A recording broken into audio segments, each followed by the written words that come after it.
right? We learned about the carbon atom, right? I'm just going to write here. We learned the electrons of the carbon atom. It has 6 electrons, all right? It makes 4 bonds. And if it makes 4 single bonds, right? If it's going to make 4 single bonds, we say the tetrahedron structure. And the hybridization is sp3, right? If it makes any combination, this is the 4 single bonds. If it makes a combination of a double bond, 1 double bond and 2 single bonds, so 1 double bond and 2 single bonds, we are having an sp2 hybridization, and it's a trigonal planar structure, which means these angles over here are 120 degrees. And if it makes a combination of a triple bond and 1 single bond, so a triple bond and 1 single bond, this is 1 triple bond, 1 single bond, then this is an sp hybridization, and the angle here is 180 degrees, which means it's a linear molecule, right?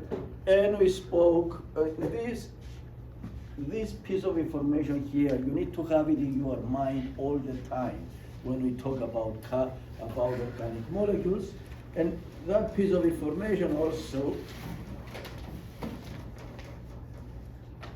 And that piece of information also we are using when we draw molecules, when we do the skeletal structure of the molecules, so we can generate the molecular formula. Remember what we said? The skeletal structure is an easy way, a practical way for us to draw molecules and communicate with each other. They have no physical meaning other than us communicating with each other, and we need to be able to interpret it into a molecular formula and other structures.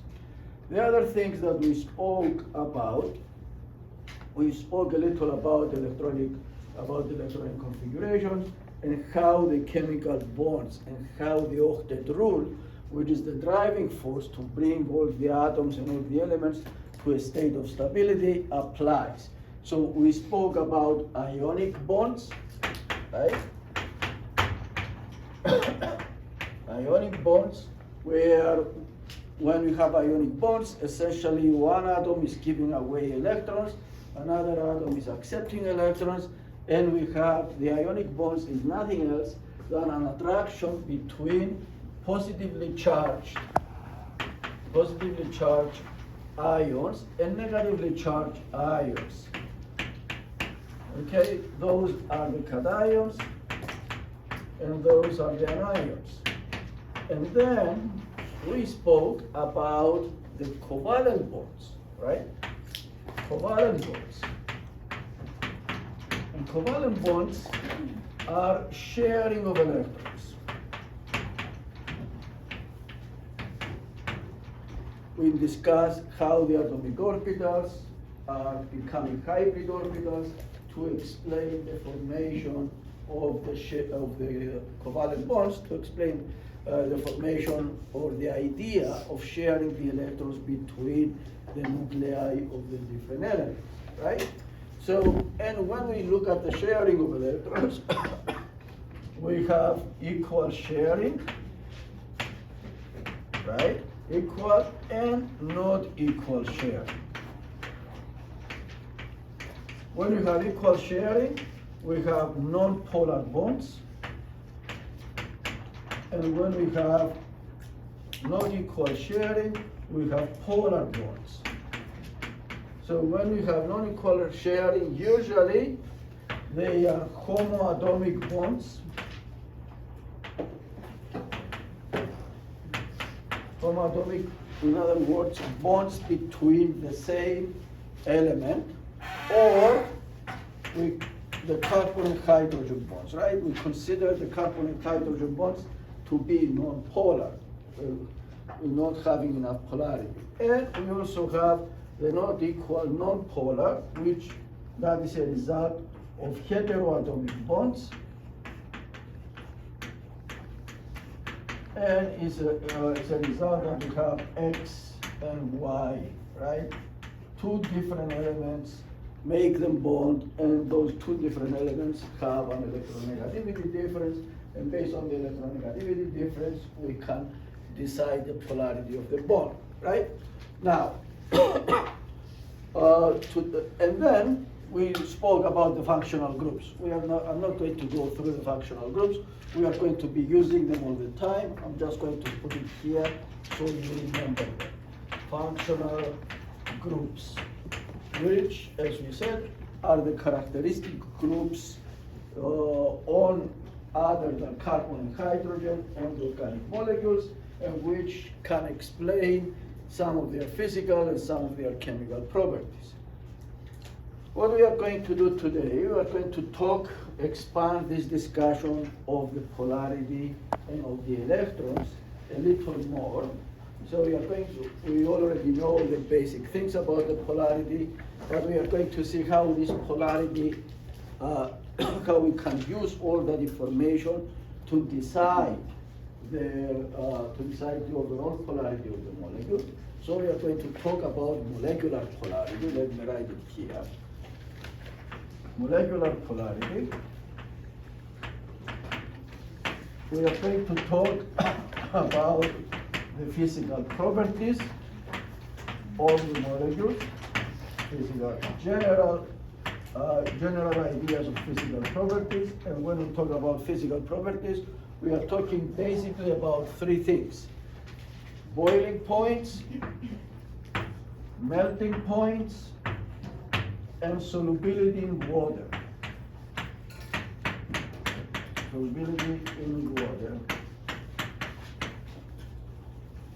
Okay, so these are the things that we are going to talk today. So I'm just going to move this board over and bring the other one down.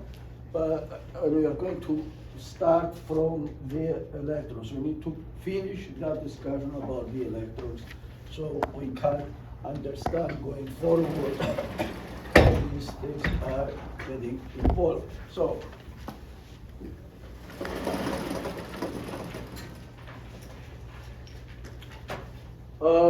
when we said that we have double bonds and triple bonds in the molecules, right? So, and I know in your general chemistry you looked at this molecule, this ion. This is the carbonate ion, right? This is the carbonate ion. And also you looked at the sulfate ion, right? And you look at the nitrate ion.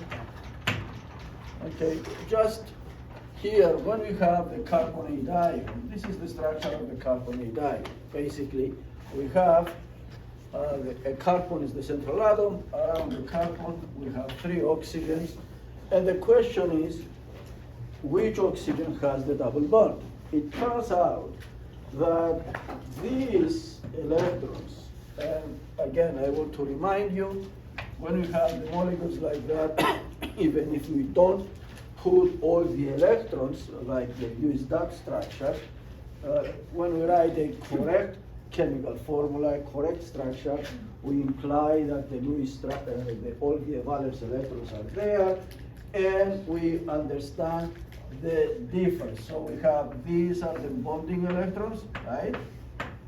Bonding electrons, and around the oxygens we have the remaining lone pairs of electrons, which we call the non-bonding electrons, right? So the combination of the bonding and the non-bonding electrons is going to fulfill the octet rule. Now, when we have this type of structures, we know that one of the oxygens should have a double bond based on our accounting, and the other should have a single bond. But it's not so. The electrons are equally shared. In this case, what we do, we write to explain that uniform distribution of the electrons. We write what we say we have resonance structure. So we can think of this non-bonding pair of electrons delocalizing, moving towards this oxygen with the double bond, and the double bond goes on that oxygen, and we draw that as we call a resonance structure. Okay, so I'm going to put with the pink the new bonds. Okay, and the oxygen over here had two lone pair of electrons. Now it's getting a third lone pair of electrons, and this oxygen here gets lost. Okay, and then we can have another one, another movement from here, and we are going to have another resonance structure.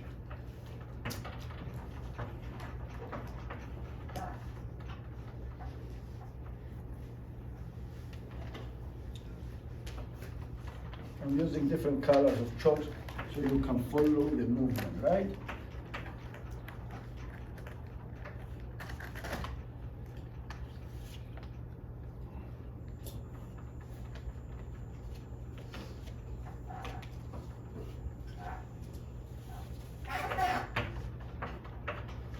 Okay, so we have basically 1, 2, 3 resonance structures, and we call these resonance structures. And the overall resonance structures, the overall situation, the overall structure of the carbonate ion is a combination of all three of them.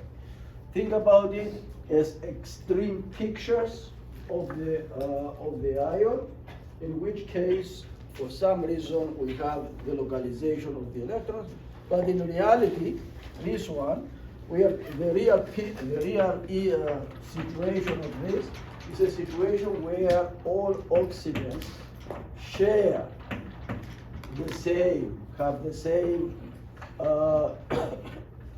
distance and the same bond strength from the carbon. In other words, each bond here is 1 1/3, right?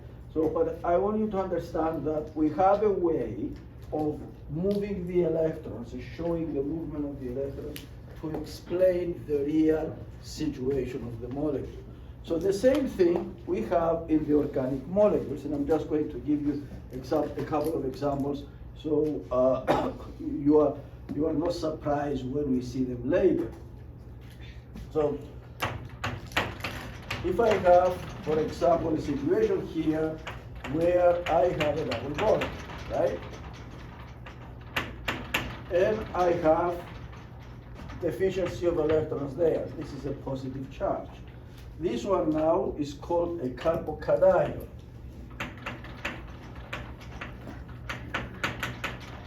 When I have a positive charge of the carbon, it's a carbocation, the same way that we have a positive charge of the sodium and we have a sodium cation, right? Now, does this carbon fulfill the octet rule? No. No, right? Because it has a deficiency. That carbon has only 6 electrons around it, right? Okay, I'm going to give you the same one with the anion. It has a negative charge now, and I'm going to give it to you the same one with 1 electron now. Okay? So this is a situation where we have a carbon double bond next to a carbon which has a positive charge, cation, a negative charge, a carbanion, okay, or 1 electron which is a radical now. Okay, if you have 1 electron, on the carbon, we have a radical. Okay? And in these structures, again, the same way that we have those over there, these are extreme structures. In other words, I cannot say that this one is the structure of the cation. I cannot say that this one is the structure of the anion and this one is the structure of the radical, because we can have delocalization of the electrons. And keep in mind, when we do this, when we draw these structures, the delocalization of the electrons goes from the area with the electronic, where we have excess of electrons, to the area that we have deficiency of electrons, right? Water flows downhill, doesn't flow uphill, right? Right? Yes. Okay, when we have flooding in New Jersey, the water goes all the way to the sea along the rivers, right? So the same thing here. Electrons are going to flow from the area that we have a lot of electrons to the area that we don't have electrons, we have deficiency. So in this molecule, which is the area that we have more electrons? Carbonium. We have this carbon over here and the double bond over here. Which part of the molecule has more electrons than the other? Chlorine. The double The double bond. Okay? Remember, the positive charge indicates deficiency of electrons. So, deficiency, this one is equal electrons, so we have more electrons from here, less electrons here. Here, we have a negative charge. The negative charge is excess of electrons. That means the electrons are going to flow from here, here, right? Here, we don't have neither excess, neither deficiency. So here is going to be a special case. So, when we do the excess, the flow of the electrons, this is the bonding, the electrons that we are going to move. They are going to move from here, there, right? And in the other one, in the anion, the electrons that are going to move are those. Okay, so when we draw the resonance structures, this is how we are going to draw them. And I'm going to have the CH2, and this is where the electrons have moved to make the double bond. And over here on this side, now I'm going to have a positive charge. In other words, the positive charge, the deficiency of the electrons in this ion is going to be shared by this carbon and this carbon. That's what these two resonance structures are telling us. So if a reaction is going to take place which involves a positive charge, the reaction is going to be possible on both carbons. This one can react here or there. And if I'm going to do the same thing over here, and I'm just going to give you, we are going to do an application right away with a triple bond, so we prove that this one doesn't apply only to this. I'm going to have the CH2, then where the pair of the electrons moves, we are going to have a double bond, right? And we are going to have the negative charge on the other, right? And now when we go to this, we don't move a pair of electrons. We are going to move only half a pair, right? So I'm going to move this one like that. We usually use the half arrow or the hook arrow, however you want to do it. And this one, and over here the other. So what we are going to see,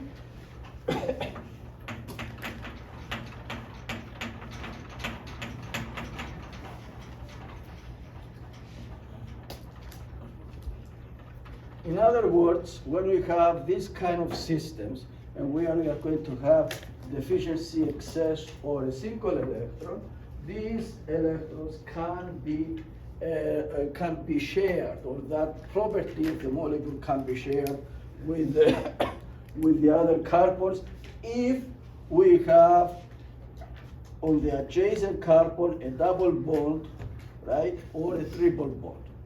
I'll give you an example with a triple bond right away. CH2. Okay, negative charge, right? So this one delocalizes over here, this one comes over there, and I'm going to get a carbon, CH2, CH, double bond over here, negative over there, okay? I can do the same thing with the others, but I want to give you a little more challenging example on the other board. Couple of examples, and then we are going to move on to the physical properties and the polarity of the molecules.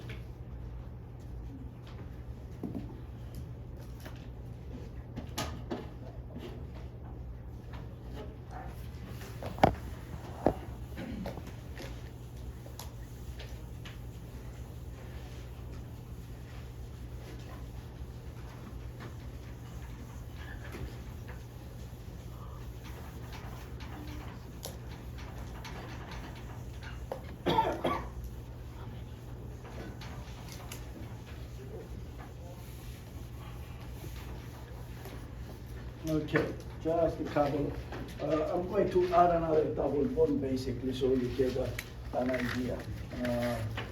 CH2 positive, CH double bond, CH. Okay, same thing, CH2.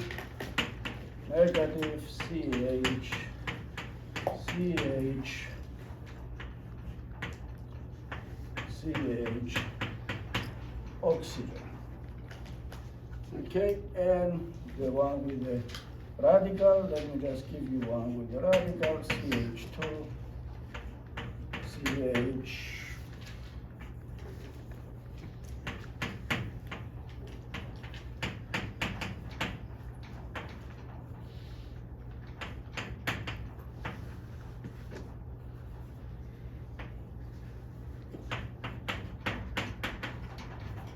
okay, so we can do the same thing.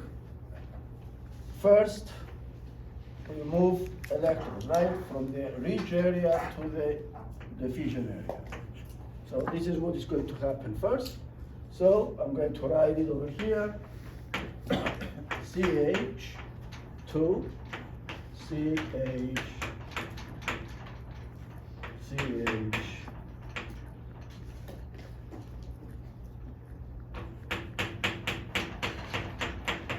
okay, and the new thing that happened, this one, and the positive charge came up here.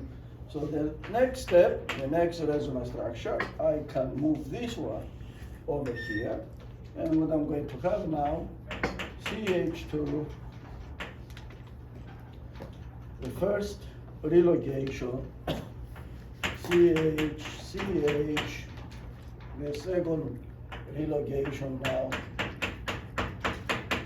with the double bond over there, and the positive there. Okay? This one now. Wait, Professor. Yes. I'm sorry, but why does it go from CH2 and then it goes to H2C? Where? Like the first one, that one. Yeah, why is it?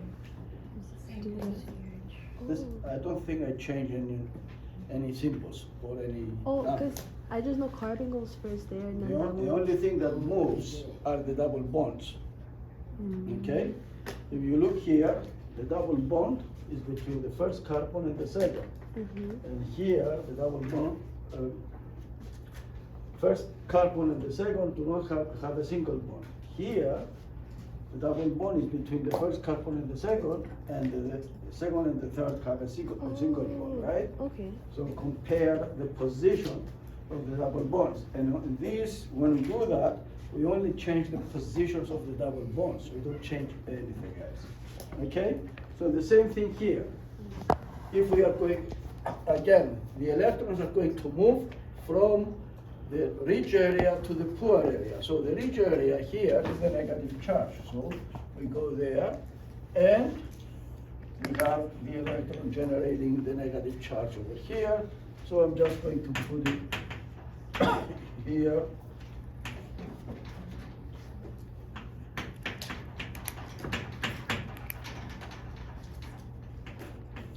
Okay, the important thing that I want you to follow is that the arrows, when we are moving, when we are using cations, the arrows are moving from the double bond towards the cation. When we are using anions, the arrows are moving from the anion towards the double bond, okay? So in this case, the negative charge moves from the first carbon to the third carbon, right? And I can do another movement, which is going to go on the oxygen, and we are going to have the CH2, CH, 1, 2, 3, 4, oxygen. The oxygen is going to have a negative charge. This carbon is going to have another carbon.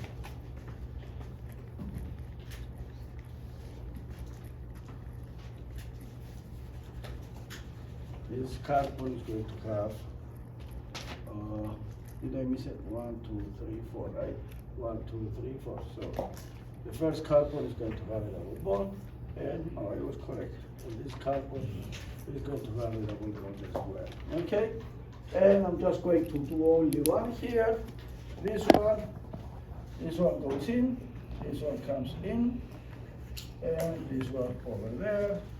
And basically the resonance structure is going to be CH2, CH, CH, CH, okay, so double bond. And then we can have from this one or from there the same thing. I'm not going to do that. Okay, so I want you to understand that this way, by using the resonance structure, we can show where the deficiency of the electrons is going to show up along the molecule, or the excess of the electrons is going to show up on the carbons along the molecule, or the radicals. So we can use those to explain reactions, why reactions happen, and why reactions, why certain products are forming and certain products are not forming. Okay? And as long as we have double bonds and triple bonds, alternating double bonds and triple bonds, all these things can take place. Now that we have an idea about those, let's go back to our polarity, our structures of polarity. Can I erase? Mm-hmm. Okay.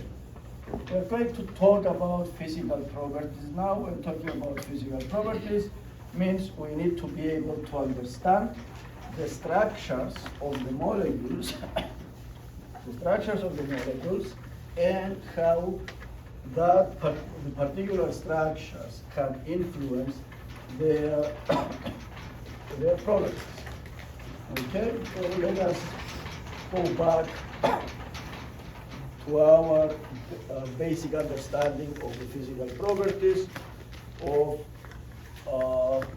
matter. Okay, you know that we have 3 states of matter, or at least the 3 states of matter that we can experience, that we can see, we can feel. We have solids, liquids, and gases, right? And in each one of these states of matter, we have particles and molecules that are interacting with each other. So we have, in order to explain what happens with them, we have the idea of the intermolecular forces.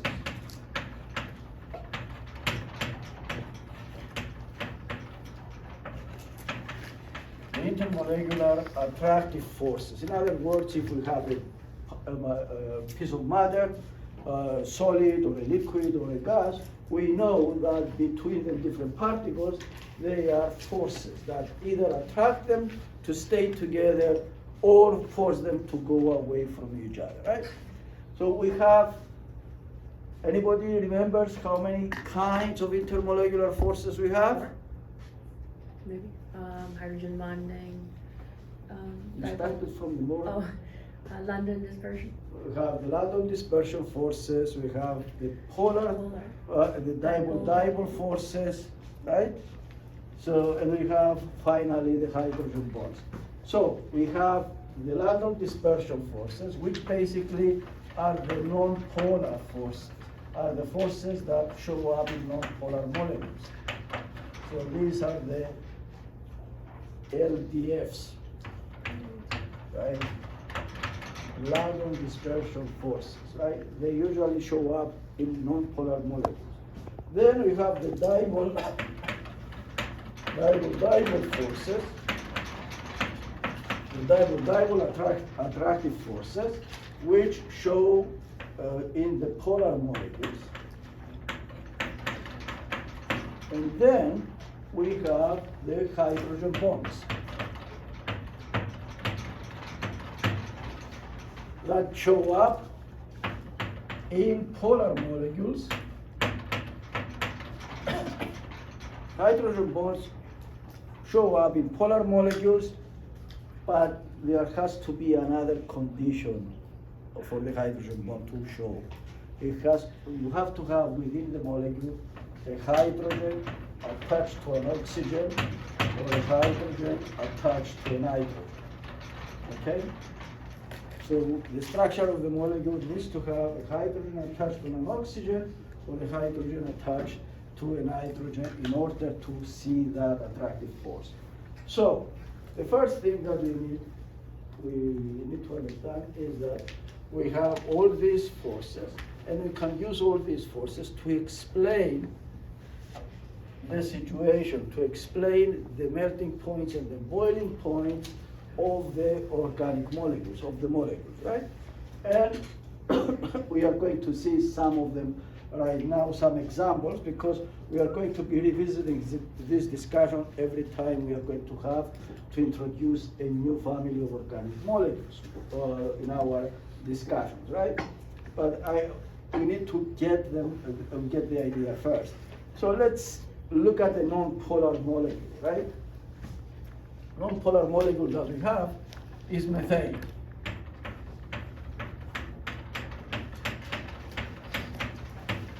Right? This is methane, correct? Yes. And we know from everything we discussed so far that methane is a tetrahedron. Okay? Now, when we talk about the molecules, right, and we draw them like that on the board, I hope you are not getting the idea that they are something that is just a drawing, right? They have physical substance. They are physical entities. So when I draw the methane here, you need to think of a tetrahedron, of a tetrahedron-like structure, right? Which has electrons in it. Electrons, and has 4 carbon nuclei moving. So basically, think about it like a little sphere where we have electrons everywhere. Right? So that's what the molecules are. The small molecules are basically little spheres which have surfaces, which have an entity full of electrons. Or the bigger molecules, let's say the molecule like this, it's more like a tube, a flexible tube with electrons everywhere. Okay? And or something like this one. This one is like having 2 donuts of electrons, one above the carbons and one below the carbons, right? Or this one, you see, like a tube that we have electrons everywhere. What the models are showing are the bonds, are what we consider the bonds. Now, this molecule over here, which is carbon 4, hydrogen 10, and this molecule, which is carbon 1 and hydrogen 4, they are what we call non-polar molecules, right? If we are going to have a polar molecule, we need to have a polar bond in there. So in this case, we do not have polar molecules. So how are they going, how do they have intermolecular forces? How are they attracting into each other? Because yes, if we are going to order these forces in terms of strength, these are the weakest, the dipoles are stronger than those, and those, the hydrogen bonds are stronger than the dipoles attraction. So even though they are weak intermolecular forces, there is, at some point they have some, there is going to be some attraction. For example, butane, this molecule has a boiling point of minus 0.5 degrees Celsius, right? And this molecule down here has a boiling point of minus 190 degrees Celsius, right? Or just about that. I think it's minus 183 or something, right? So the fact that they become, that the gases become liquids at some temperature, it means that they are some attractive forces. So how these attractive forces are generated? They are generated by temporary, what we call temporary dipoles.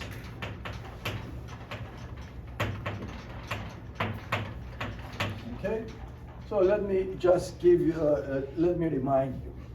When we spoke about the hydrogen chloride or the hydrogen fluoride the other day, we said that on the side of the hydrogen we have deficiency of electrons, and on the side of the chlorine we have excess of electrons.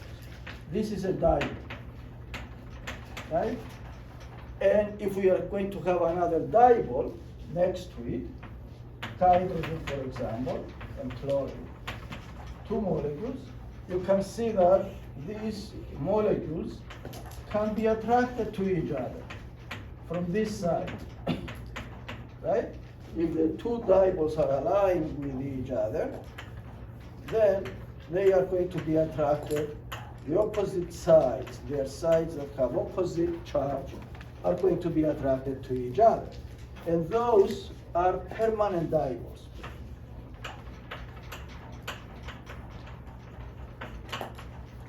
Now,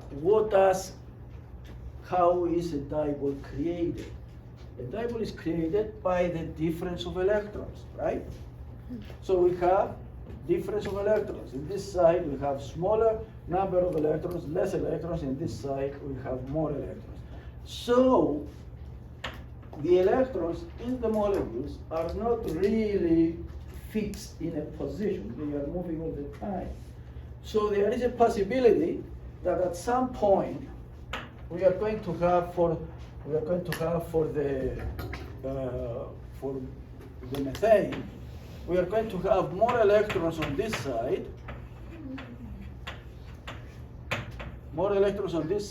and fewer electrons on this side, right?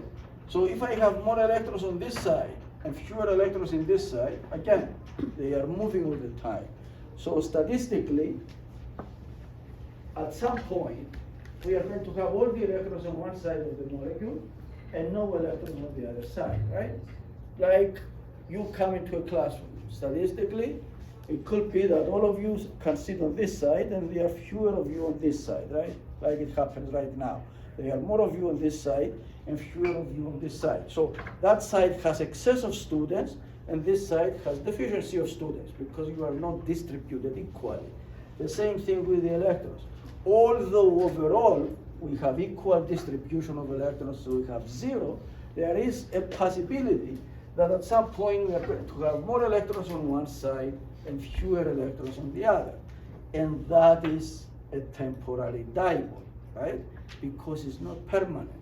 The next moment, the electrons are going to redistribute and they are going to be no excess and no deficiency. So a temporary dipole is generated by the distribution of electrons, by the temporary unequal distribution of electrons. So if the temporary dipole now is generated, then it's going in the next molecule of methane, which is close to it. These electrons are going to push the electrons from here away. They are going to come on this side, and it's going to generate a deficiency of electrons over there. So it's going to be like a chain reaction. You generate one temporary dipole, the next molecule next to it is going to respond by generating its own temporary dipole, and we are going to have a chain reaction. And these temporary dipoles now are going to be attracting to each other, right? So the possibility of forming temporary dipoles, we are going to have the attractions by the temporary dipoles themselves. And those are the London dispersion forces. And now let me ask you a question. When is the possibility greater to form temporary dipoles? When we have a small number of electrons or when we have a large number of electrons? Larger. The more electrons you have, the higher the possibility is to have temporary dipoles. So, conclusion, the larger the molecule, the higher the possibility is to form temporary dipoles, the stronger the London dispersion or the temporary dipole attractive forces are going to be. And if you have stronger attractive forces, then you have going to have higher boiling point. Point in case, methane has a minus 100 and something, 190 degrees boiling point. Butane has minus 0.5 because butane has 4 carbons and let's say 32 valence electrons floating around here. Methane has 1 carbon and 8 electrons floating. So 8 electrons have fewer possibilities to form temporary dipoles. The longer, the bigger molecule has higher possibilities to form temporary dipoles. So when we come down to the non-polar attractive forces, those are temporary dipole, temporary dipole to temporary dipole attractive forces, and they are stronger when we have more electrons, when we have larger molecules, larger non-polar molecules, that is. Okay? Now, we are going to move on to the discussion for the dipole, for the permanent dipole attractive forces, because those require a little more discussion, right? A little more things to say. I'm erasing the board, okay? So in order to decide when a molecule, when we have dipole interactions, permanent dipole interactions, permanent dipole attractive forces in these molecules, the first thing that we need to do, you need to decide whether our molecule is polar or non-polar, okay? Some molecules are polar, some molecules are non-polar. So let's see, polar and non-polar molecules. So molecular polarity.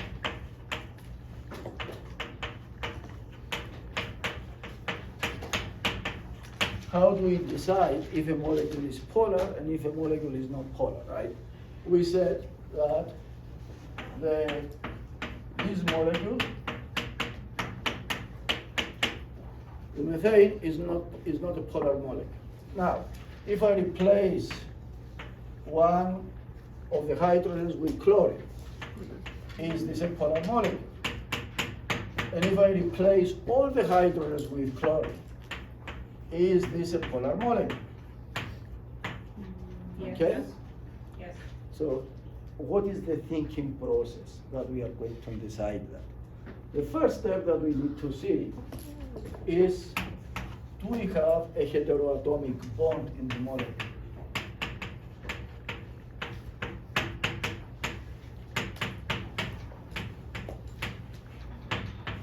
Okay, first step. First thing that you are going to look at the molecule. Do we have a heteroatomic bond? Are all the bonds made by the same element, or we have bonds that are made by by different elements. Then the second thing is to combine, to draw the polarity, right? Draw the polarity. This one, I know that you know how to do it, but we need to emphasize that you need to draw the vectors. And the third thing that you need to do, combine the polarity, or I'm going to write here polarity, I mean dipole moments, right?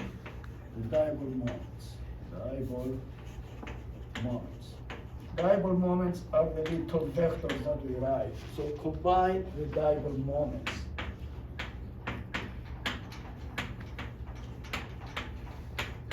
Okay, if the result is zero, if they, in other words, they cancel each other out,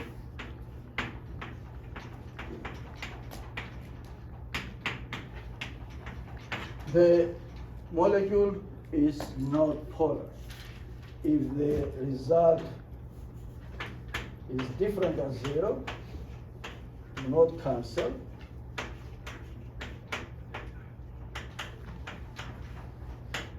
then we have a polar molecule. Okay? So let's see, in these three molecules that I put over here, we have carbon and hydrogen bonds, right? And we said that we consider the carbon and hydrogen bonds non-polar. So we don't have a polar bond over there. So then we can do it in a different way. Hydrogen, chlorine, hydrogen, hydrogen, right? Is it homoatomic or heteroatomic? This one is heteroatomic, this one is homoatomic, so this one has to be polar, right? So step number 2, or over here, we have the carbon and chlorine bond, right? That's a heteroatomic bond. That's different than the carbon and hydrogen. So now I want to draw the dipole moment vector. The vector is going to be pointing from the less electronegative to the more electronegative element, right? From the less to the more electronegative. So between the hydrogen and the chlorine, which is the less electronegative? Hydrogen. The hydrogen. Therefore, we are going to have the arrow pointing that way, right? From the hydrogen to the chlorine. Between the carbon and the chlorine, which is the less electronegative? Carbon. The carbon. So, okay. So now, carbon tetrachloride has 4 chlorines, right? So I have 4 polar bonds.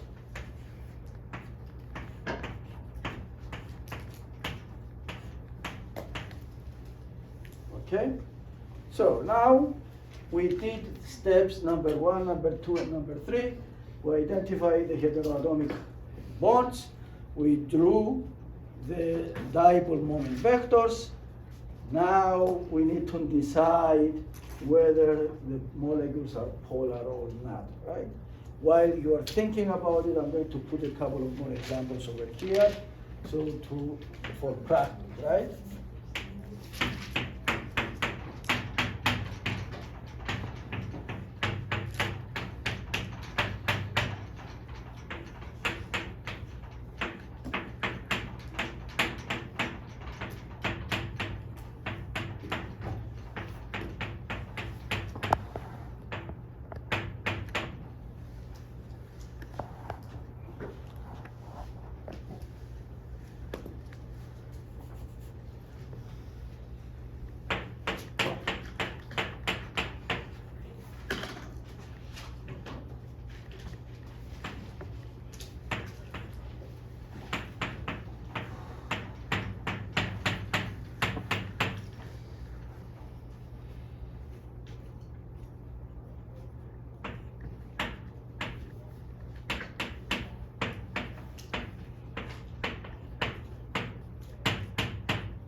Okay, so let's go to these molecules, and then we do we do the decision about their polarity. So let's find out the individual polar bonds. Hydrogen to oxygen bond, heteroatomic bond, right? Yes. So, and we need, if it's heteroatomic, we need to be able to write in dipole moment. So the dipole moment is going to be from the hydrogen to the oxygen, right? Like that. Hydrogen to the oxygen. Hydrogen and nitrogen, heteroatomic. Dipole moment from the hydrogen to the nitrogen. Carbon and oxygen, heteroatomic, right? Yes. Which is more electronegative, oxygen or carbon? Oxygen. So, dipole moment looks like that. Carbon and oxygen, again.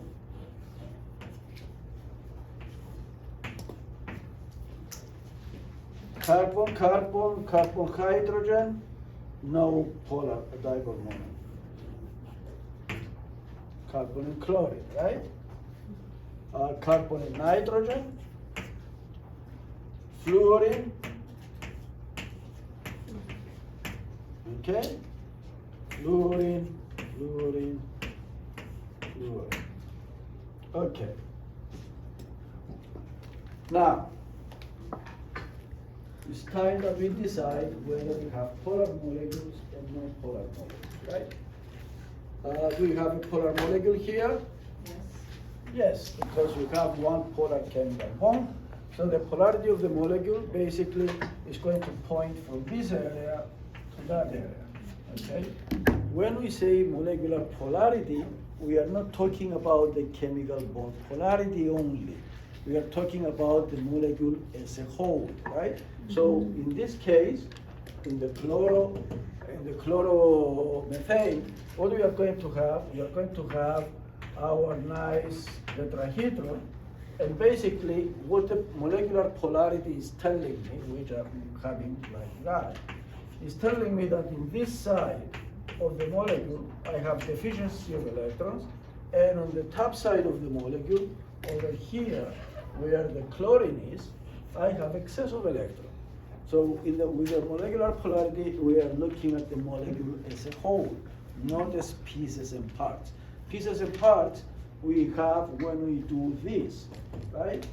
So when I go to the next molecule, maybe we should get a little more experience before we come to this one. So this is the water molecule. Is the water molecule polar, the way I have it? Yeah. Yes. Yes, because now if I combine the two vectors, the two arrows, both of them are pointing to the same direction. And this is the thing that you need to be looking at the molecules. After you draw the dipole moments of the individual bonds, look, if all of them point to the same direction, it means that your molecule is polar. And you don't need to do any mathematics or any analysis further than that. We can take all these things and calculate the angles and go into analytical geometry to find out exactly what we do, exactly what the polarity is. We don't want to do that here, right? What we want is to get a sense that if all the arrows point to the same direction, then your molecule is polar. And here is the polarity of the water. Again, you are going to be looking to the molecule of water as a whole molecule, which means if you think of it as a little square, on this side where the hydrogens are, you are going to have deficiency of electrons, and on the side of the oxygen, you are going to have excess of electrons. This is the idea of the molecular polarity. It identifies the parts of the molecule that you have excess of electrons and deficiency of electrons. The same thing with ammonia. The overall polarity of ammonia is going to be pointing from the side of the hydrogens to the side of the nitrogen, right? Here, again, carbon and oxygen, the overall polarity of the molecule is pointing from the part of the hydrogens to the part of the oxygen. And over here, we have deficiency of electrons. Over here, we have excess of electrons. Now, carbon dioxide. We have two dipole moments equal to each other because they are the result of the same carbon-oxygen double bond, right? Same element. But they are opposing each other. So are they canceling each other out or reinforcing each other? Canceling. Canceling. So the overall dipole moment is going to be 0. So this one is a non-polar molecule. Okay? Carbon dioxide is a non-polar molecule. This one here, we already have it. It's a polar molecule, right? The bigger dipole moment vector is going to point from the hydrogen to the chlorine. Same thing here, we have the same thing for this one, hydrogen. Here you can see all the vectors pointing, all the dipole moments pointing towards the fluorine, so the overall dipole moment of the molecule is going to point from the hydrogen to the general area of the fluorines. And the same thing over here, right? This is basically how it's going to look like. So, let me just give you, this is a planar molecule, right? This one. That molecule that I drew is this one. So if I put a chlorine here, and a chlorine here, and if I make another one with chlorine here and chlorine here, okay. Now, everything that we said. We identify the heteroatomic bonds. Here is the heteroatomic bond. Here is the heteroatomic bond. Okay? So, is it polar? This one. Is it polar? No. No, because both bond dipole moments are opposing each other, so the overall is 0. Non-polar. This one? No. No. They point to this general direction. This one is a polar molecule, and the polarity is like that. Okay? The same thing here. You see, the carbon tetrachloride, 2 of them are pointing that way, and 2 of them are pointing that way. So because they are the same, we have the same, so the overall dipole moment here is 0. So carbon tetrachloride is non-polar. Okay, again, we do not need to go into analytical geometry to decide these things. When you draw the molecules in a reasonably good structural presentation, you can see the message. If all of them point, or the majority of them point to one direction, then your molecule is probably polar. If they are not, then it's non-polar. Carbon dioxide is a non-polar molecule, right? It points to the direction. Now, in terms of polarity, we already said these things. Let me just give you, let's also do the hydrogen bonds, and then we are going to put a general example on them, and then go to the other things.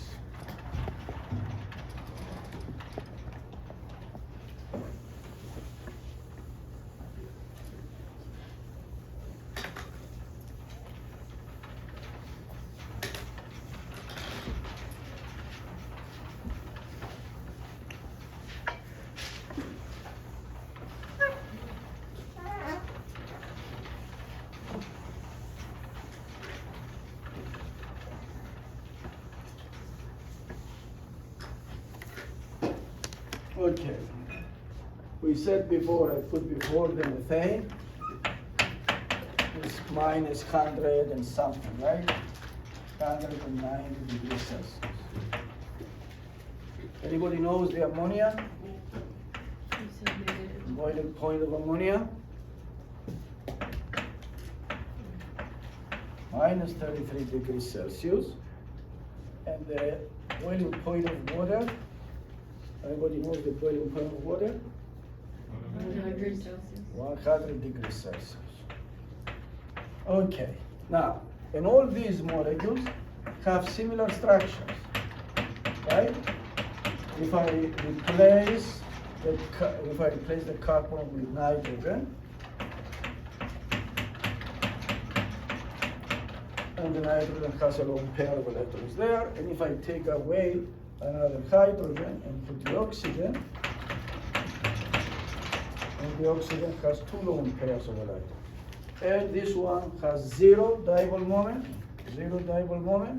This one has this dipole moment, and this one has this dipole moment. Okay? So, we can see that the polarity that we introduced to the molecule, and all of them have the same size, similar size basically.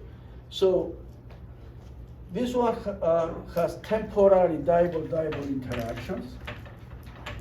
Temporary dipole.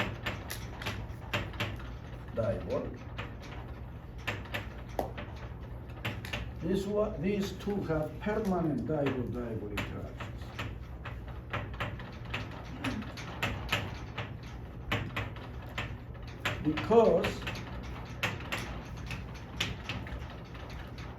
Because the oxygen and the nitrogen are more electronegative than the carbon, right? And we have this polarity, this overall molecular polarity.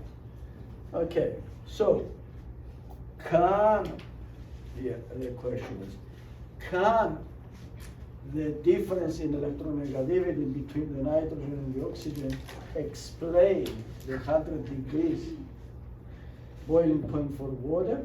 I mean, ideally, the oxygen is a little more electronegative than the nitrogen. If nitrogen is minus 33, the oxygen should have been, the water should have been minus 50, right? Or not minus 25 or minus something. Why is it 100 degrees, right? That's the question. We agree that they have dipoles, attraction, but they are not as strong. They are not. It seems that another force is operating, and the other force, the other attractive force that is operating is the hydrogen bonds. And the reason that life exists in Earth is because of the hydrogen bonds, and the reason that we have different characteristics, each one of us, different color-wise, different shape, different this, different this. The other is because of hydrogen bonds, and we are going to be coming to the hydrogen bonds over and over again. The hydrogen bonds are the ability of molecules when they have oxygen and hydrogen, or nitrogen and hydrogen in their structure, to share the hydrogens. So if I look at the water molecules, basically what we are going to have is that this hydrogen can interact with the oxygen from another water molecule, and not only one molecule, it can interact with many, more than one, right? And this one can interact with another, and this one with another, and the way I will do it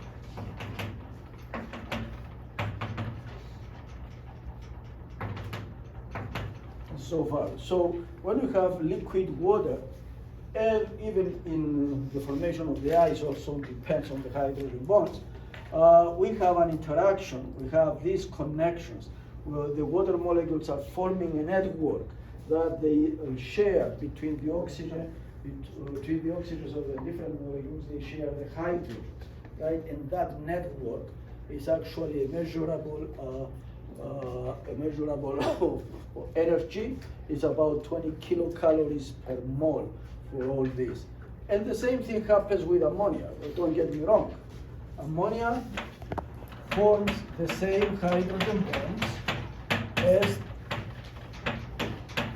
or similar hydrogen bonds as the water.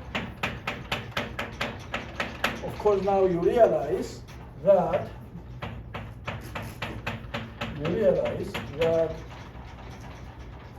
the bonds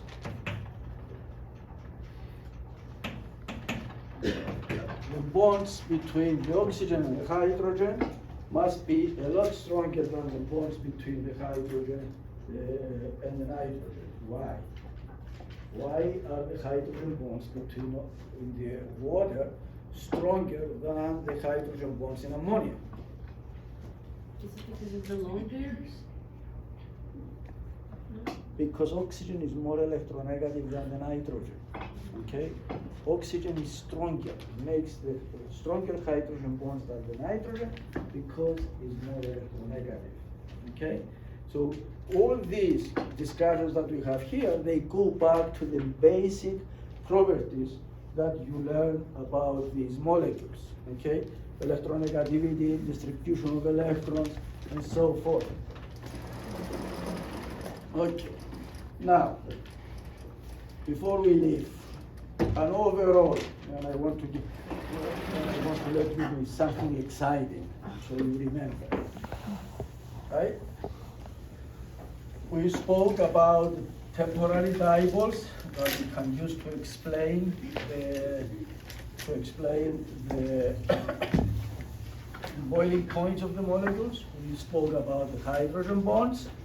We spoke about the resonance structures. So now, I'm going to say a few things about the solubility of the molecules. And the important thing about the solubility, we are not interested a lot about the solubility everywhere. We are more interested about the solubility of these molecules in water. Anybody can think why we are interested more in the solubility of the molecules in water? Because of oxygen? Because we are made of 70% of water. Anything that we need to eat, drink, or something, it has to be soluble in water. Even the things that the IV injections that we do in our antibiotics and stuff, all these things must be soluble in water in order for us to benefit from them, right? So, solubility. We have water, and we have organic solvents. Okay? What do we know about water? It's a polar molecule. It makes hydrogen bonds. Okay? Organic solvents are two kinds. Actually, three kinds. The non-polar, the polar, and the polar that can make hydrogen bonds. Okay? Some of the organic solvents that we are using, they are polar that can make hydrogen bonds. Now, as a rule of thumb, all the organic molecules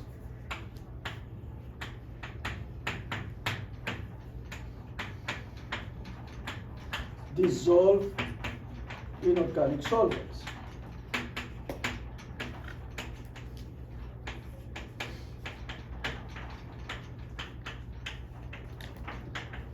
So all the organic solvents usually are going to dissolve the organic molecules. It doesn't matter what they are.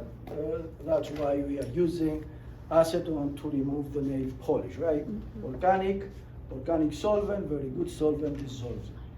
In the organic molecules that dissolve in water, they need to be polar and make hydrogen bonds.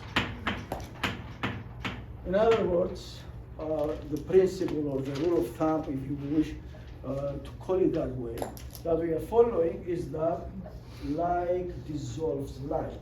Molecules that have the similar properties are going to be dissolved in solvents that have the similar properties. Why?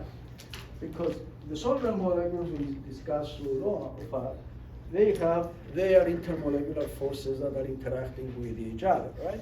So the water molecules are interacting with each other through polar attraction, dipole-dipole attraction, and through hydrogen bonds. So if we have a molecule that can be polar and can interact, can form hydrogen bonds with water, then it's going to be able to dissolve in water. For example, I have here this molecule, which is a hydrocarbon, right? And I'm replacing this with a methyl group, and with a hydroxyl group, and I'm replacing it with an amine group, right? So, non-polar, polar, polar, right? So, is this soluble in water? No. Non-polar. So this one is not soluble in water, but is soluble in organic solvents. Okay? This one has a hydroxyl group, right? This is a polar molecule. Does it make hydrogen bonds? Yes, because it has the weight, so plus hydrogen bonds. So this one is soluble in water, water soluble,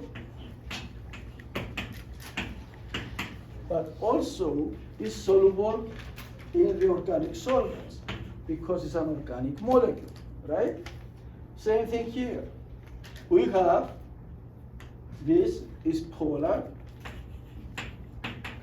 and makes hydrogen bonds. So, is it soluble in water? Yes, it's water soluble because it makes hydrogen bonds, and its polar is going to interact with the water molecules, the same water that the water molecules interact with themselves.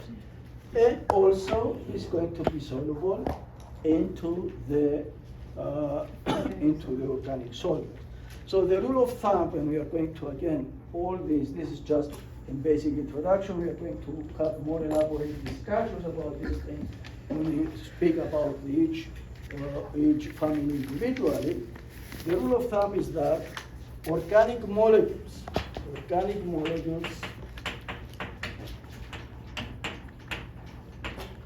with polar groups. When we say polar groups, carbon to oxygen, carbon to nitrogen, these kind of things. And fewer than 5 carbons. In other words, small organic molecules are soluble in water.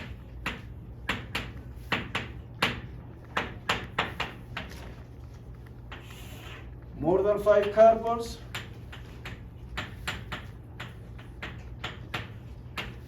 usually not soluble.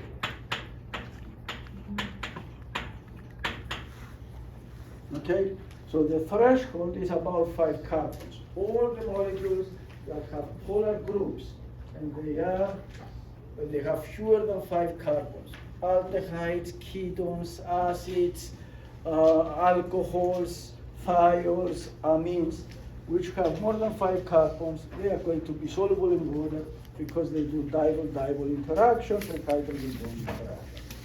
Anything that is more than 5 carbons, then they are not really soluble in water. Okay? Now, before we go, I'm going to give you an example that I think is interesting.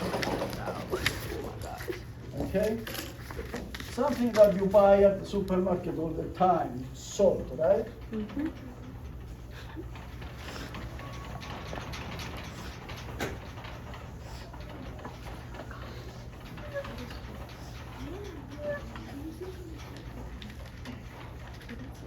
Salt is sodium chloride, right? Yes.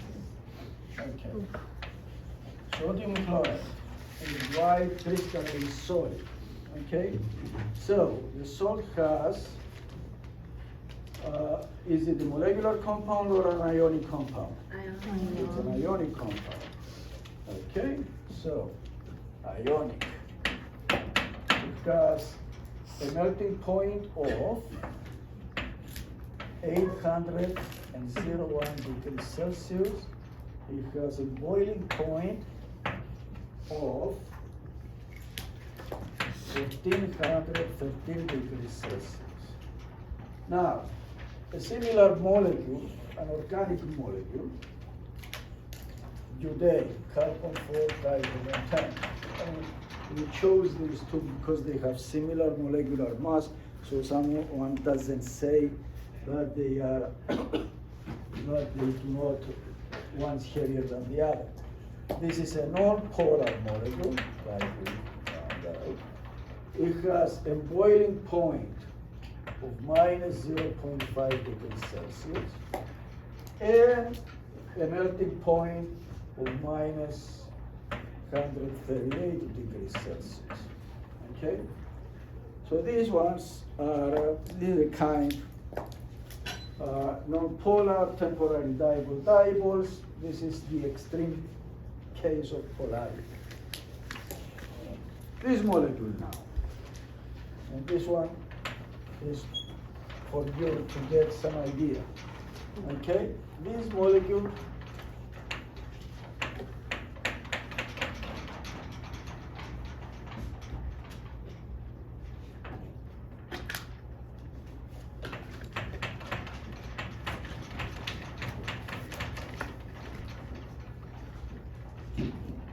anybody knows what this molecule is?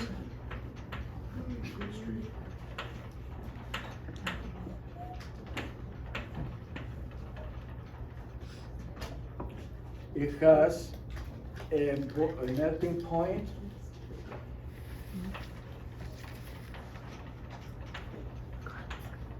of 98 degrees Celsius. Okay? So what I want you to see is the difference. An ionic compound, crystalline compound, very low molecular weight compound. I mean, sodium is 23, chlorine is 35. This is about 60 grams per mole molecule or formula unit because of the strong attractions, electric attractions of the sodium cations and the chloride anions.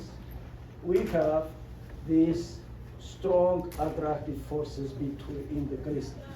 This one is going to be like tubes, right? With temporary dipoles, very weak attractive forces. And then we have a fairly large molecule, right? This is a fairly large molecule. It has 1, 2, 3, 4, 5, 6, 7, 8, 9, 10, 11, 17 carbons, right? This is actually a small molecule. It has 98 degrees melting point. Think about the attractive forces, the difference in attractive forces. This one, we cannot heat it to boil at this pressure. It's going to decompose. The name of this, just so you know, that we learned something exciting today. This is cocaine. Oh. Okay? Oh. This is cocaine. Okay, people. See you